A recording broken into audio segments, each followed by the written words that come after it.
생명의 생가 이용훈 목사입니다. 주 안에서 평안하신지요? 오늘은 1월 10일 화요일입니다. 생가에서는 빌립보서를 묵상하는데 오늘이 10번째 시간입니다.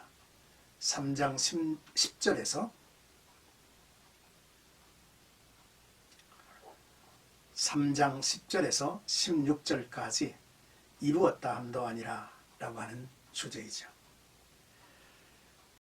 바울은 신앙 성숙의 멈춤은 죽음이고 지속적 신앙 성장은 살아있는 것임을 말하고 싶어 합니다. 바울에게 있어서 믿음은 살아있는 것이고 예수의 죽으심을 본받아 부활에 참여하는 것이라 여깁니다. 그러므로 자신이 온전히 이루었다 여기지 않고 앞에 있는 것을 잡으려 표대를 향해 하나님의 부름의 상을 위해 달려간다 했죠. 이것이 바울이 가진 신앙이었으며 인생관이었습니다. 이제 10절에서 11절까지 그리스도의 죽음과 부활에 참여함이라는 내용이죠. 내가 그리스도와 그 부활의 권능과 그 고난에 참여함을 알고자 하여 그의 죽으심을 본받아 어떻게 해서든지 죽은 자 가운데서 부활에 이르려 하노니 라고 했습니다. 바울은 대주 그리스도 예수를 아는 지식이 가장 고상하다라고 밝혔는데 10절에서 그 내용을 구체적으로 설명하고 있습니다. 여기서 안다는 것은 단순히 지식으로 아는 것이 아니라 인격적으로 아는 것, 그를 맛보아 아는 것임을 의미하죠. 그리스도 예수를 인격적으로 알게 된 그는 그리스도께서 택한 백성의 죄를 대속하기 위해서 십자가에서 죽으신 것을 본받아 매일의 삶에서 자신의 정욕과 탐심을 십자가에 못 박으려 했습니다. 또한 그리스도 안에서 옛 자아가 죽고 그리스도와 함께 새 사람이 되어 그리스도를 위해 살고자 했죠. 더 나아가 그리스도와 복음을 위해 기꺼이 숱한 고난과 역경도 체험했습니다. 이러한 체험을 통해 바울은 그리스도 예수를 더 깊이 알고자 했습니다. 그의 죽음에 참여하는 삶이요 그와 함께 부활에 참여하기 위함이라는 것이었죠. 어떻게 해서든지 죽은 자 가운데서 부활에 이르려 하노니라는 바울의 말은 의심의 표현이 아니죠. 바울의 겸손의 표현이며 부활에 대한 강한 기대를 나타내는 표현일 것입니다. 종말의 때에 생명의 부활에 이를 소망과 확신 있는 기다림으로 그리스도의 재림시에 있을 성도의 부활과 그리스도와의 연합의 교제를 소망하고 있음을 보여주고 있습니다. 12절에서 14절까지는 표대를 향해 쫓아간다라는 내용입니다. 내가 이미 얻었다 함도 아니요 온전히 이루었다 함도 아니라 오직 내가 그리스도 예수께 잡힌 바 된 그것을 잡으려고 달려가노라. 형제들아 나는 아직 내가 잡은 줄로 여기지 아니하고 오직 한 일 즉 뒤에 있는 것은 잊어버리고 앞에 있는 것을 잡으려고 표대를 향하여 그리스도 예수 안에서 하나님이 위에서 부르신 부름의 상을 위하여 달려가노라 했습니다. 유대주의적 율법주의에 대한 경계를 당부한 지난 단락이 있었죠. 이에 본문은 역시 이단에 대한 경계를 언급한 부분으로 여기서는 반도덕주의자들에 대한 경계를 당부하고 있습니다. 유대주의적 율법주의자들은 율법을 지킴으로 구원을 얻을 수 있다고 다그쳤습니다. 거기에 대조되는 이단이 바로 반도덕주의자들이었죠.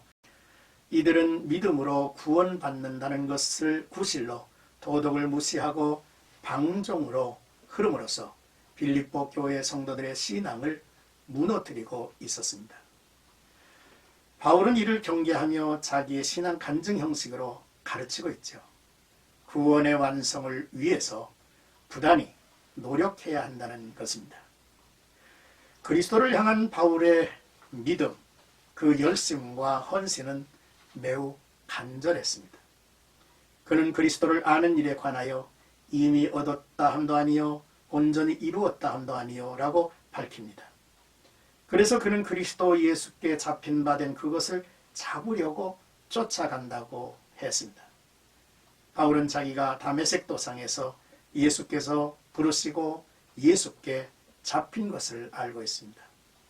그 후 바울은 나를 부르시고 잡으신 분이 누구인 줄 알아야 했고 왜 나를 잡으셨는지를 알기를 원했습니다.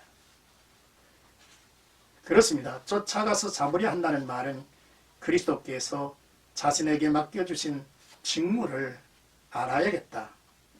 그래서 온전히 감당하여 자신이 완전하게 그리스도 예수의 소유가 되기를 원한다는 의미가 담겨 있을 것입니다. 따라서 바울은 이러한 삶을 자기 삶의 표대로 삼고 있죠. 그래서 그는 그 뒤에 있는 일을 잊어버린다 했습니다. 그리스도를 따르는 자들은 오직 한 가지 일, 곧 그리스도를 알고 그분을 존귀하게 하는 일만을 삶의 유일한 목표로 삼아야 한다는 것이죠. 그것이 표대요. 그것에 하나님이 우리를 부르신 부름의 상이 있기 때문입니다. 끝으로 15절에서 16절까지는 온전히 이룬 자들은 이렇게 생각할지니 라는 내용입니다. 그러므로 누구든지 우리 온전히 이룬 자들은 이렇게 생각할지니 만일 어떤 일에 너희가 달리 생각하면 하나님이 이것도 너희에게 나타내시리라. 오직 우리가 어디까지 이르렀든지 그대로 행할 것이라 했습니다. 여기서 온전히 이룬 자들은 예수 그리스도에게 붙들리고 영적으로 성숙해가는 자들을 말하죠. 그러므로 성숙한 성도일수록 바울 자신이 말한 바와 같이 구원의 완성을 위해 부지런히 정진하라는 교훈입니다. 바울과는 다른 생각을 가지고 있었다 해도 하나님께서 깨닫게 하심으로 바른 복음, 구원의 길을 알게 하시리라는 확신을 갖죠. 하나님의 가르침을 겸손히 기다리며 실행하라는 교훈입니다. 예수 그리스도를 영접한 성도들이 신앙 고백의 본질적인 차이가 아니라 영적 성숙의 차이가 있음을 지적하면서 오직 우리가 어디까지 이르렀든지 그대로 행할 것이라 라고 했습니다. 멈춤, 정지는 죽음이고 지속적 성장은 살아있는 것임을 의미할 것입니다. 사랑하는 생각가족 여러분, 오늘 말씀을 묵상하면서 첫째로 그리스도를 아는 일, 그의 고난에 참여하는 것이고 부활의 권능에 이르는 것이라는 사실입니다. 지적으로 알매 멈추는 것이 아니라 예수 그리스도를 맛보아 알기를 원하는 우리가 되었으면 좋겠습니다. 둘째, 그리스도의 부르심과 그가 우리를 붙들고 계심을 우리는 확신하고 그러나 잡힌 바 된 것을 잡으려는 마음가짐이 필요합니다. 바울은 그리스도를 아는 것, 그 부르심의 목적이 무엇임을 알고 헌신하기를 원한 사람이죠. 셋째, 다시 말씀드리거니와 멈춤, 정지는 죽음입니다. 지속적 성장은 살아있음을 말하죠.